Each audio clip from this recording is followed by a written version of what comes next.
Olá, está começando mais um Meio Ambiente por Inteiro, o programa que discute e analisa temas que fazem a diferença no dia a dia de todos nós. Eles são companheiros, amorosos, toda criança adora e quer ter um.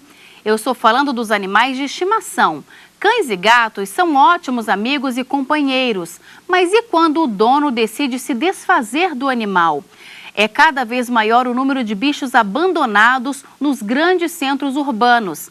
As justificativas são muitas, mas o que muitas pessoas desconhecem é que o abandono de animais pode ser incluído como crime de maus-tratos previsto em lei federal.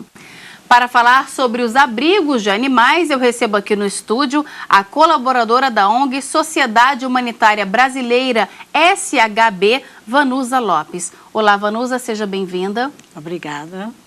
Também está conosco a advogada especialista em direito ambiental, Micaela Minaré Brauna. Olá, Micaela, também é um prazer tê-la conosco. Obrigada.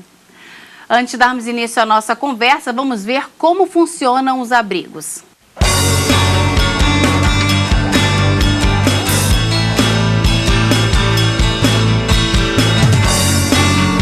A maioria dos abrigos nasce da solidariedade das pessoas. A veterinária Ana Paula, apesar de trabalhar em um hospital particular, dedica todo o tempo livre a uma ONG que também cuida de animais. Eu gosto muito, a minha profissão, para ser veterinário, realmente tem que ter esse dom de cuidar, de amar. E acho que partiu realmente de mim de querer dar um pouco mais. Então, para isso, eu me dediquei, estou sempre resguardo um pouquinho do tempo que a gente tem aqui no hospital para dar uma atenção maior para esses que vêm realmente, que já estão abandonados aos nossos cuidados. Eles chegam e passam por uma avaliação médica. O acompanhamento é de perto e tudo de graça. Melhor recompensa, principalmente, além de eu ver o animal saindo bem, chegou a um ponto de chegar sem andar e sair andando, é a gente saber que esse animal, se Deus quiser, vai conseguir um dono, um lar, que aí nessas condições vai ser muito mais fácil a gente conseguir arrumar uma pessoa, um lar, pelo menos um lar por um período, que é o que a ONG também faz, arruma um lar para poder dar aqueles cuidados iniciais antes de voltar para o abrigo ou antes mesmo de ser adotado. O número aumenta a cada dia. Muitos animais que são acolhidos com tanto amor quando filhotes, anos depois acabam em abrigos, abandonados.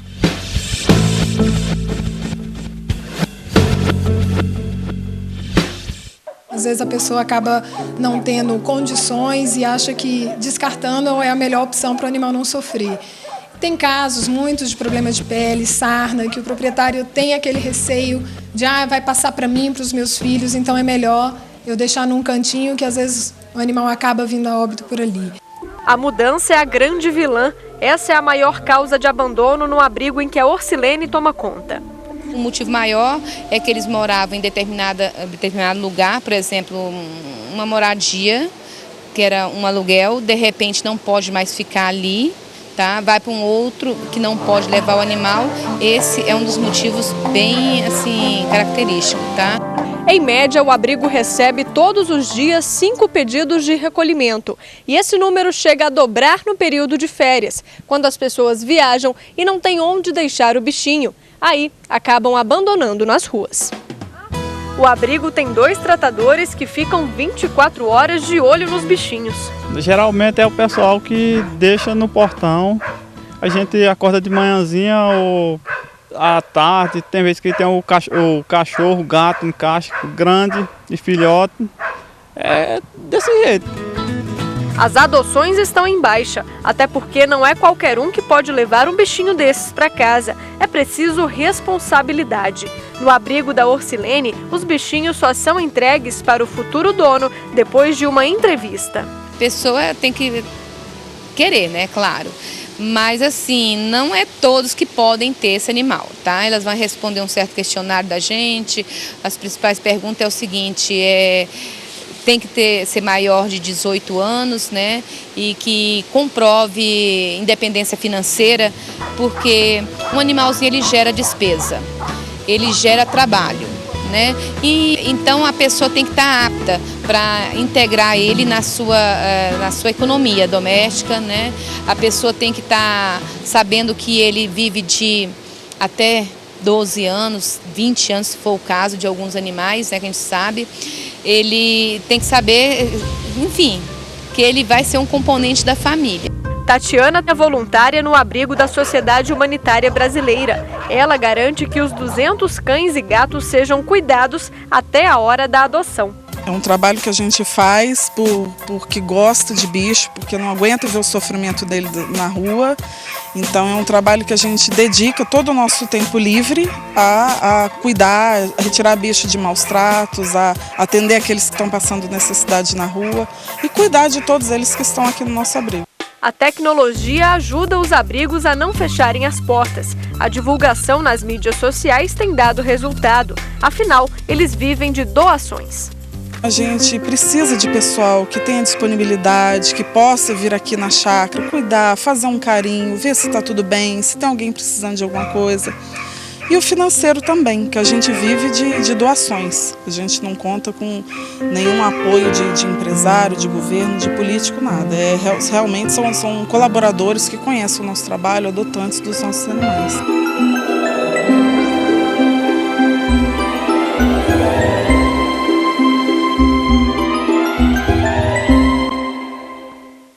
Vanusa, é difícil mesmo a situação dos abrigos, não é? Sim, é muito difícil porque tem um custo alto, né? E como a gente sobrevive de doação, é necessário que a sociedade também seja colaboradora nessa questão. Não só a doação financeira, mas pode ser com ração, com objetos, de utensílios de um modo geral que a gente necessita nesse abrigo. Como é que vocês divulgam o trabalho de vocês para que vocês possam obter as doações? Nós fazemos eventos de doação, né, sistematicamente, isso acontece aos sábados, em diversos locais aqui no Plano Piloto e em Cidade Satélite, mas nós também temos um site, né, em que as pessoas podem visitar este site e ver lá os nossos contatos, conta bancária, se for o caso. Vocês não têm restrição nenhuma com relação ao animal. Encontrou um animal abandonado, vocês levam para o abrigo? Sim, nós temos apenas um limite, né? Porque nós temos uma preocupação que este abrigo tenha uma acomodação, né, necessária a uma quantidade para que não venha se tornar um depósito. Existe essa grande preocupação, nós temos um limite. Eu acredito que isso é preocupação de todos os abrigos. O abandono, ele pode ser incluído mesmo como crime de maus tratos. Fala um pouquinho sobre isso, Micaela.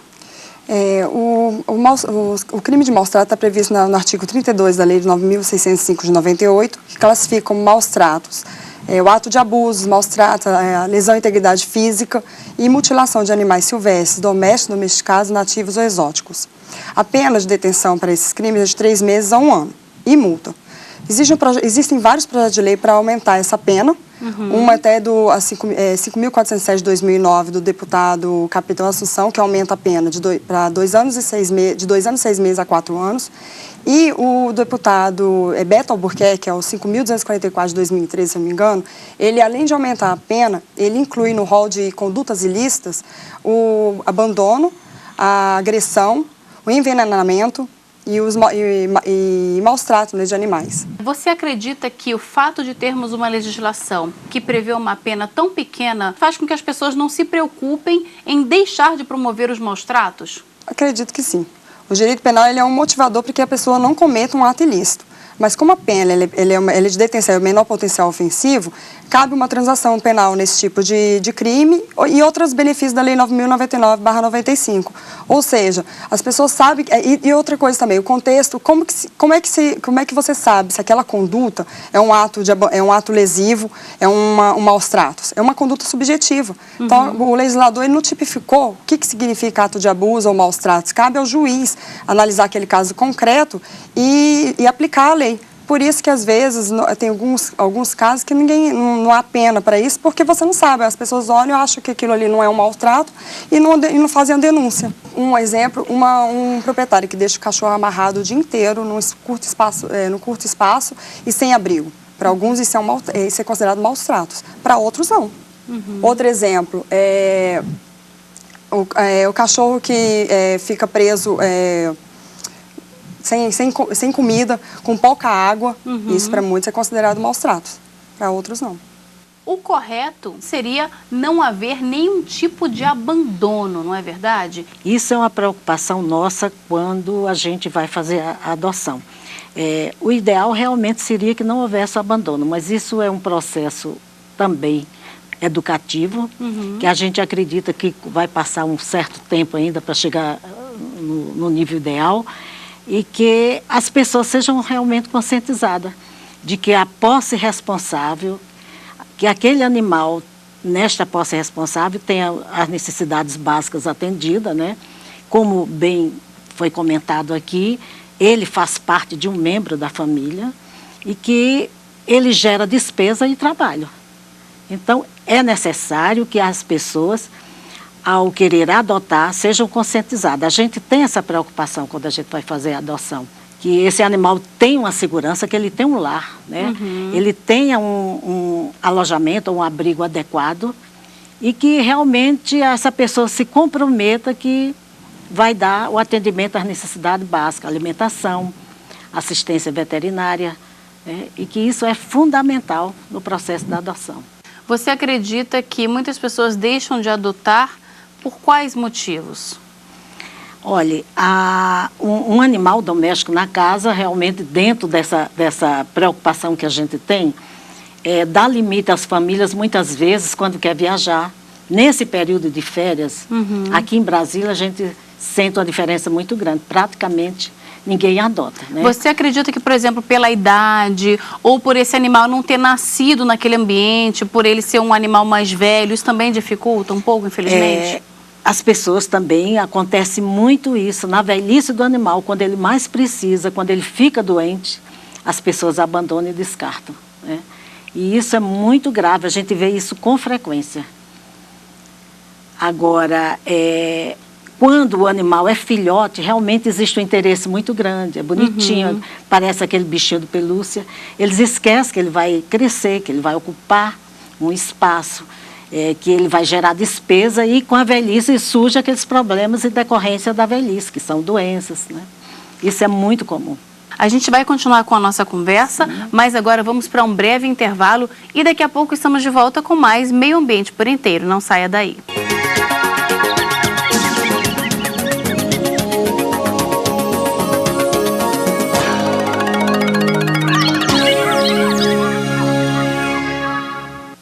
Estamos de volta com o Meio Ambiente por Inteiro, que hoje fala sobre os abrigos de animais domésticos. Participam do programa a colaboradora da ONG Sociedade Humanitária Brasileira, SHB, Vanusa Lopes, e a advogada especialista em direito ambiental, Micaela Minaré Brauna. Os animais abandonados são resgatados e vão parar em abrigos e muitas vezes vivem por lá por anos e anos, aguardando um dia por uma adoção. Geralmente, os bichinhos de estimação, gatos, cachorros, passam a fazer parte da família. Mas nem sempre o cuidado com esses animais vem acompanhado de carinho. Há relatos de maus tratos, abandono, espancamentos, mutilações, envenenamentos, falta de água e alimentação. Segundo a Organização Mundial de Saúde, o Brasil tem cerca de 10 milhões de gatos e 20 milhões de cães em situação de risco. Cerca de 15 animais são deixados diariamente aqui no Centro de Controle de Zoonoses do Distrito Federal, muitos pelos próprios donos. Os animais são cuidados e vacinados contra a raiva pelos veterinários. Já os que sofreram maus tratos geralmente são trazidos pela polícia, mas poucos sobrevivem. Quando o animal chega por maus tratos, geralmente eles chegam muito debilitados. Então esses animais, eles são encaminhados à eutanásia. O maltrato contra animais é considerado crime. A Lei 9.605 de 1998 estabelece pena de 3 meses a 1 ano e multa para os responsáveis pela conduta criminosa. Caso haja mutilação ou lesão grave, a pena pode aumentar de 1/6 a 1/3. E se o animal morrer, a pena máxima poderá chegar a 6 anos. É uma pena pequena, daquelas que caracterizam um crime como de menor potencial ofensivo e, portanto, ela autoriza, dentro do processo penal, a chamada transação penal, que permite que o processo seja suspenso. E não haja uma punição efetiva. Tanto os animais das zoonoses de Brasília quanto os do abrigo Flora e Fauna estão disponíveis para doação. Aqui ele vai escolher o animal ou o animal vai escolhê-lo e ele vai assinar um termo de adoção, se responsabilizando por esse animal e aí vai conviver com o animal e levar para casa e cuidar. Muito carinho e amor.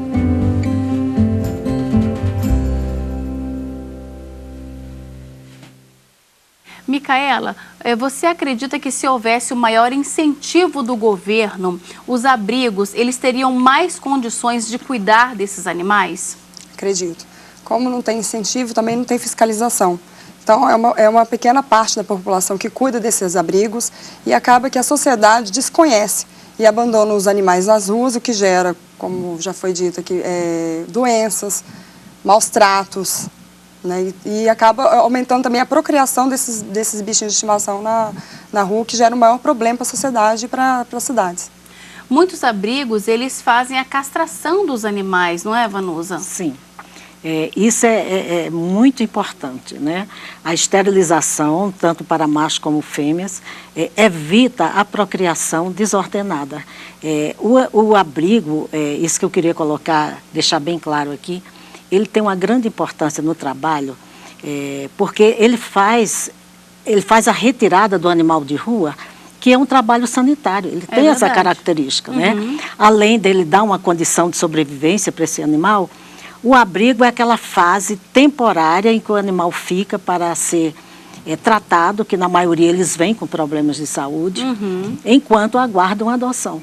A gente viu aí o caso de uma médica que trabalha no hospital, mas que dedica o tempo livre também. Muito importante esse trabalho voluntário, não é, Vanusa? Muito importante. Sem o voluntário fica difícil a gente realizar o trabalho, né? E o grupo de voluntário, ele se organiza de uma forma de que realmente cada um tem um compromisso, supervisiona aquele trabalho, né? Vai até o abrigo, porque no nosso caso, né, da SHB, são tratadores que moram lá e nós moramos fora, né? Na maioria em plano piloto, na maioria dos voluntários trabalham. E esse trabalho é realizado nos momentos em que a pessoa tem disponibilidade. Agora, a educação é muito importante, né, Micaela? A educação do proprietário faria com que muitos animais não fossem parar nos abrigos. A primeira prevenção seria a educação, até para evitar a aplicação de penalidades. A convivência harmônica entre os animais e os homens é uma forma de evitar que o direito penal surja. Um exemplo, quando a pessoa pensa em adotar um animal ou aceitar até um presente, ele deve levar em consideração que esse animal ele pode viver de 12 anos ou mais. Então ele tem que pensar no gasto que ele terá, com quem que ele deixará esse animal quando ele tiver que viajar em férias, em feriados prolongados. Existem alguns abrigos que possuem hotel para receber esse animal. O que ocorre? Quando você não tem esse discernimento, você acaba sobrecarregando uma pessoa da família. Aquela pessoa que não seria responsável pelo animal. E isso acaba gerando os maus tratos. Portanto, aquela pessoa que não consegue cuidar de si, não consegue cuidar de um animal, não consegue cuidar de si. Se ela não respeita o animal, ela não respeita a si mesma. E é nesse momento que surge o direito penal, ou seja, quando existe o rompimento da razoabilidade, da convivência, que deveria ser pautada no bom senso, no respeito, na responsabilidade, as penas surgem para ser aplicadas. Ou seja, o direito penal é um motivador para inibir a prática de uma conduta ilícita, para inibir os maus tratos, para inibir os atos de abuso, as agressões físicas, né, e inclusive as mutilações dos animais. Eu queria colocar aqui, evidenciar a questão da relação do ser humano com o animal, é muito importante, que hoje em dia se aplica a pet terapia, né? Para as pessoas idosas, né? Pessoas depressivas, crianças que são deficientes. E me parece que surgiu agora recentemente, eu vi uma matéria semana passada, que está havendo abertura até levar o animal de estimação dentro do hospital onde o proprietário está internado. Eu vi também. Então, isso se faz necessário em muitos casos, né? A importância da relação do animal com o ser humano. Eu queria falar também, Micaela, sobre a questão da posse responsável. O que significa ter uma posse responsável? É você ter aquele discernimento de que você vai ter gasto com aquele animal. Ou seja, isso como não está previsto dentro da lei do artigo 32, uma modalidade de posse, que seria um maltrato, você abandonar um animal. Então, essa posse responsável seria uma forma de educação, não legislativo. Então, se a posse responsável é você ter aquele discernimento que você vai ter gastos com o animal, que você tem que ter uma boa convivência com ele, um respeito, uma ética, né? uma convivência baseada na ética, para que não haja o maus trato, para que não ocorra em nenhuma penalidade, previsto no artigo 32. Como é que no abrigo vocês garantem que não vai faltar comida para os animais nem tratamento médico? Nós temos um planejamento, na medida que vai ficando escasso, a gente faz campanhas na mídia, né? Solicitamos as pessoas, os colaboradores que são permanentes. Nós temos um grupo de colaboradores, todas as ONGs têm, né? E fazemos bazar para adquirir renda, rifa. E aí a gente vai se virando, como se diz, para que realmente não falte. Vanusa, o importante mesmo é a conscientização, não é?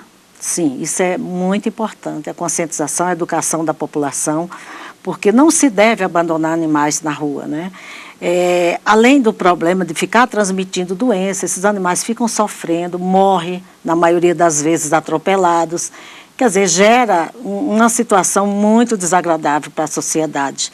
E nós que trabalhamos, somos protetores, a gente não tem suporte suficiente para recolher todos os animais, porque são milhares. Então, nós estamos aqui, inclusive, apelando à população que antes de abandonar o animal, recorra a outras pessoas amigas, onde possa passar este animal para pessoas que sejam responsáveis e que vai cuidar, de que largar na rua. Nós já tivemos vários casos que a pessoa muda e deixa o animal na porta de casa. São várias as situações. Vendeu a casa, deixou o animal lá dentro, o comprador também não quis. Então, são várias situações assim, até de horror. Eu entendo assim, enquanto não for aprovada a lei que classifica o abandono como ato ilícito, eu acho que os maus tratos continuarão, porque o abandono é uma das principais causas de transtorno até da sociedade e para as cidades, né, que gera uma superprodução. Então, eu imagino que, eu acho que as pessoas devem denunciar um maus trato, levar esses fatos à autoridade policial para que seja instaurado um inquérito e que se apure se aquele crime realmente é um crime ambiental. Eu acho que isso já é uma forma de inibir esses abusos, esses maus tratos, e as pessoas terem mais consciência de que não se deve abandonar um animal, de que não se deve maltratar. É fácil encontrar ajuda, não é, Vanusa? Nesses casos, na hora que você flagra um animal sendo abandonado ou sendo maltratado.